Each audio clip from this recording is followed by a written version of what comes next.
హెచ్సీఏలో అవకతవకల కేసులో విచారణ ముమ్మరంగా సాగుతోంది. A2 దేవరాజును రెండో రోజు విచారిస్తున్నారు సిఐడి అధికారులు. లాయర్ సమక్షంలో ఆయన్ను ప్రశ్నిస్తున్నారు. ఇక బీసీసీఐ నుండి ఎన్ని నిధులు వచ్చాయి, వాటిని ఎలా ఖర్చు చేశారని ఆరా తీస్తున్నారు. రైట్గా హెచ్సీఏలో అవకతవకల కేసుకు సంబంధించిన మరిన్ని వివరాలు అనిల్ అందిస్తారు. చెప్పండి అనిల్, హెచ్సీఏ కేసు విచారణ అప్డేట్స్ ఏంటి? ఎస్ మాధురి, హైదరాబాద్ క్రికెట్ అసోసియేషన్లో జరిగినటువంటి అవకతవకలపైన A2గా ఉన్నటువంటి దేవరాజును సిఐడి కస్టడీలోకి తీసుకుంది. అటు మల్కాజ్గిరి కోర్టు అనుమతితో ఈరోజు రెండో రోజు కస్టడీ విచారణలో బాగా విచారిస్తున్నారు. నిన్న ఏదైతే జైలు నుంచి సికింద్రాబాద్ కోర్టులో కస్టడీ కోరారు కాబట్టి మల్కాజ్గిరి కోర్టు అనుమతితో నిన్న సాయంత్రం గాంధీ ఆసుపత్రిలో పరీక్షలు చేసి అనంతరం ఈ సిఐడి కార్యాలయానికి తీసుకొచ్చి సుదీర్ఘంగా విచారణ చేస్తున్నారు. ఈరోజు ఉదయం నుండి కూడా న్యాయవాది, తనకు ఎవరైతే న్యాయవాది ఉన్నాడో న్యాయవాది సమక్షంలోనే ఈ సిఐడి అధికారులు విచారణ చెప్తున్నారు. ఇక ముఖ్యంగా ఇప్పటికే హెచ్సీఏ అధ్యక్షుడిగా ఉన్నటువంటి A1గా ఉన్నటువంటి జగన్మోహన్ రావును కూడా ఇప్పటికే సిఐడి అధికారులు కూడా కస్టడీ కోరి విచారణ చేశారు. ఆ అంశాలను ముందు పెట్టి ఈ A2ను విచారిస్తున్నారు. ఇక A2 కూడా మనకి హెచ్సీఏ కేసు ఎప్పుడైతే బయటకు వచ్చిందో అప్పుడు దాదాపు 17 రోజుల వరకు కూడా దొరకలేదు. 17 రోజులు 7 రాష్ట్రాలు కూడా తప్పించుకొని తిరిగాడు. మొత్తానికి ఇటు సిఐడి అధికారులు మాత్రం 6 బృందాలుగా వివిధ రాష్ట్రాలను కూడా తిరిగి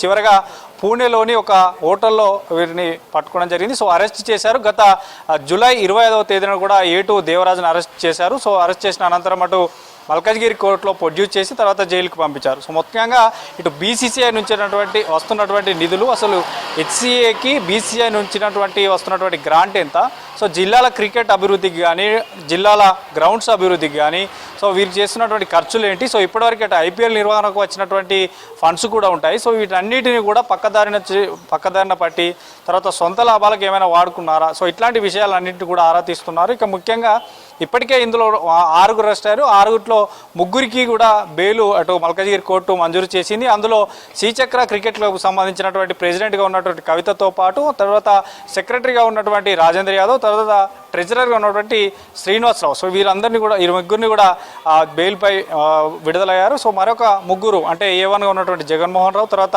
ప్రజెంట్ సిఐడి కస్టడీలో ఉన్నటువంటి A2 దేవరాజుతో పాటు CEO సునీల్ కంటే, A3గా ఉన్నటువంటి CEO సునీల్ కంటే కూడా ఇంకా ఈ అరెస్ట్ అంటే జైల్లోనే ఉన్నారు. మొత్తం ఓవరాల్గా మాత్రం ఈ హెచ్సీఏ స్కామ్లో దేవరాజు పాత్ర ఏంటి, అసలు మొదటి నుంచి అధ్యక్షుడిగా హెచ్సీఏ అధ్యక్షుడిగా జగన్మోహన్ రావు ఎన్నిక ఎలా జరిగింది, ఎన్నిక అయినప్పటి నుంచి ఇప్పటివరకు వీరు చేసిన ఖర్చులు, డెవలప్మెంట్, క్రికెట్ డెవలప్మెంట్ కానీ గ్రామీణ స్థాయి నుంచి జిల్లా స్థాయి రాష్ట్ర స్థాయిలో ఎన్ని క్రికెట్ మ్యాచెస్ పెట్టారు, వాటికి సంబంధించిన ఖర్చులు, వీటన్నిటిపైన ఆరా తీసేటువంటి అవకాశం ఉంటుంది. మరోవైపు క్లబ్కు సంబంధించినటువంటి ఫేక్ డాక్యుమెంట్స్ ఏమేమి పెట్టారు, ఎట్లా ఎన్నికయ్యాడు, ఆ విషయంలో కూడా ఆరా తీసేటువంటి అవకాశం ఉంటుంది. ఇక మరోవైపు ఇప్పటికే ఈ 6 అందరినీ అటు A5 వరకు కూడా విచారణ కస్టడీ సిఐడి అధికారులు కస్టడీలోకి తీసుకొని విచారించారు. వారు చెప్పినటువంటి సమాచారం, ఇప్పుడు A2 చెప్పేటువంటి సమాచారం ఎట్లా ఉంటుంది, వీటిపైన కూడా ఆరా తీసేటువంటి అవకాశం ఉంటుంది. ఇంకా మరోవైపు ఫోరెన్సిక్ కూడా, అప్పుడు ఏదైతే ఫోరెన్సిక్ ఆడిట్ని కూడా కొంత తీసినట్టు తెలుస్తుంది.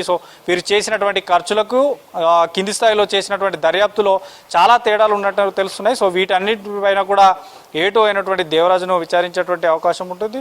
మొత్తానికైతే నిన్న కస్టడీలోకి తీసుకున్నారు. ఈ నెల 13 వరకు అంటే 7 రోజుల పాటు మల్కాజ్గిరి కోర్టు అనుమతి ఇచ్చింది. 7 రోజుల పాటు కూడా ఇక్కడే సిఐడి కార్యాలయంలో ఉంటారు. న్యాయవాది సమక్షంలోనే డైలీ విచారణ జరుగుతుంది. విచారణ తర్వాత మరిన్ని అంశాలు బయటకు వచ్చేటువంటి అవకాశం ఉంటుంది. ఇప్పటికే ఎందుకంటే చాలా వరకు ఇక్కడ ఏదైతే తెలంగాణ క్రికెట్ అసోసియేషన్కి సంబంధించినటువంటి సభ్యులు కూడా ఆరోపిస్తున్నారు. హెచ్సీఏ అధ్యక్షుడు అయినప్పటి నుంచి ఈ గత 2 సంవత్సరాలు కూడా కొంత అప్పుడున్నటువంటి ప్రభుత్వ పెద్దల సమక్షంలోనే వీరు ఈ అవినీతికి పాల్పడ్డారు.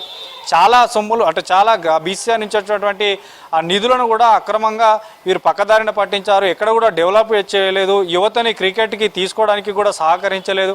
ఇట్లాంటి అన్ని ఆరోపణలు ఉన్నాయి కాబట్టి సిఐడి కస్టడీలో ఉన్నటువంటి A2 దేవరాజును మాత్రం సుదీర్ఘంగా ఈరోజు రెండో రోజు విచారిస్తున్నారు. కాసేపటి అయితే 6 గంటల ప్రాంతంలో ఈ విచారణ కూడా ముగుస్తుంది. ఇంకా 6 రోజులు అంటే మొత్తంగా 7 రోజుల పాటు అంటే నిన్న కస్టడీలోకి తీసుకున్నారు, ఈ రోజు రెండో రోజు.